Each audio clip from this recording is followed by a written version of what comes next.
नमस्कार, मैं हूं प्रियंका और आप देख रहे हैं राष्ट्रीय जगत विजन न्यूज। छत्तीसगढ़ कांग्रेस के संचार प्रवक्ता धनंजय सिंह ठाकुर ने भाजपा के उत्तर विधायक पुरंदर मिश्रा के उस बयान की निंदा करते हुए उन पर कार्रवाई और माफी मांगने को कहा है।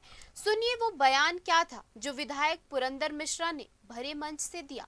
नरेंद्र मोदी जी के नेतृत्व में बना है, इसलिए भव सागर पार करना है। दोनों हाथ उठा के जयकारा लगाइए।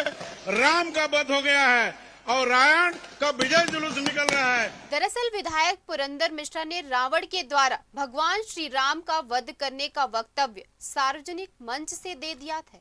साथ ही उन्होंने कहा कि वर्तमान रायपुर उत्तर के विधायक पुरंदर मिश्रा के ऊपर भाजपा पार्टी कार्रवाई भी करे।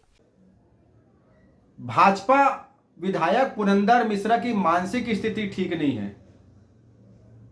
वो लगातार मर्यादा पुरुषोत्तम श्री राम जी का अपमान कर रहे हैं, राम जी के भक्तों के आस्था को चोट पहुंचा रहे हैं। जिस प्रकार से पुरंदर मिश्रा जी ने दशहरा के दिन कहा कि राम जी का वध हो गया है, ये तो बेहद निंदनीय उनका बयान है। और ये पहली बार नहीं हुआ है, इसके पहले भी बीते वर्ष पुरंदर मिश्रा जी ने कहा था कि 10वीं के दिन राम जी का वध हो गया था। 10वीं की तिथि में राम मारा गया। जब राम जी अपने तो क्या पुरंदर मिश्रा जी सोच समझ कर ये बात कर रहे हैं और लगातार मर्यादा पुरुषोत्तम श्री राम जी के खिलाफ बात कर रहे हैं, अपमानजनक बात कर रहे हैं।